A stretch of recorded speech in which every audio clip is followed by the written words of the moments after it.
Naturalized immigrants will make up 1/10 of all Americans eligible to vote in 2024. What impact might they have on the election?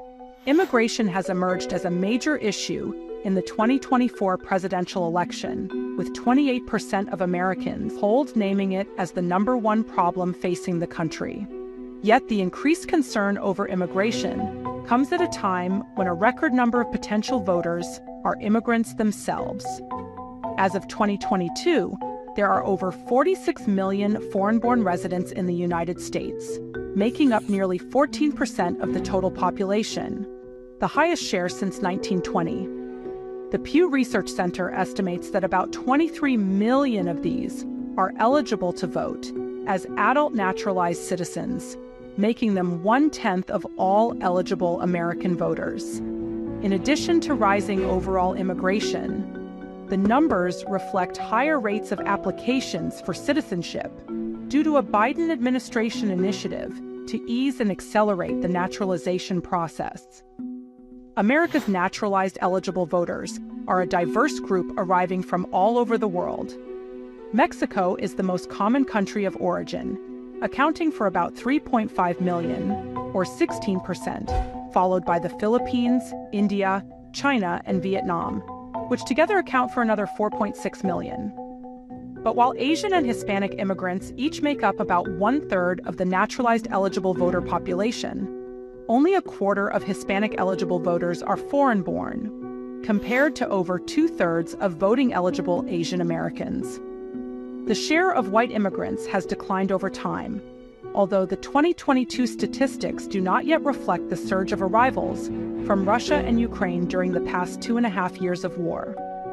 Meanwhile, the proportion of Black immigrants has grown slightly to comprise 10% of naturalized eligible voters, with most coming from Jamaica, Haiti, and Nigeria. Rates of naturalization also vary widely between different groups, being highest among immigrants from Asia and the Middle East. Immigrants from Mexico and Central America have the lowest naturalization rates, as they tend to face greater language and educational barriers. Latin American immigrants are also more likely to move to the U.S. temporarily, while maintaining closer ties to their home countries, thus reducing their incentive to seek American citizenship. Yet while immigrants have lower voter turnout overall, both Asian and Hispanic immigrants who apply for and receive naturalized citizenship vote at higher rates than their American-born counterparts. Unsurprisingly, the largest numbers of naturalized citizens can be found in the four most populous states: California, New York, Florida, and Texas, which are home to more than half of voting-eligible immigrants. But as a share of the overall voting-eligible population, immigrants are most represented in California, New York, Florida, and New Jersey. Different immigrant groups predominate in each of these states: Mexicans in California and Texas, Dominicans in New York, Cubans in Florida, and Indians in New Jersey. Nevertheless, there are significant populations of immigrant voters all over the country. This includes key swing states like Georgia, Arizona, Nevada, Pennsylvania, Michigan, and Wisconsin, where the margin of victory in the 2020 election was smaller than the number of newly eligible voters. Despite their growing numbers, the impact of naturalized immigrants on elections has been hard to gauge, largely because they do not form a single voting bloc. Historically, different immigrant communities have had different political priorities.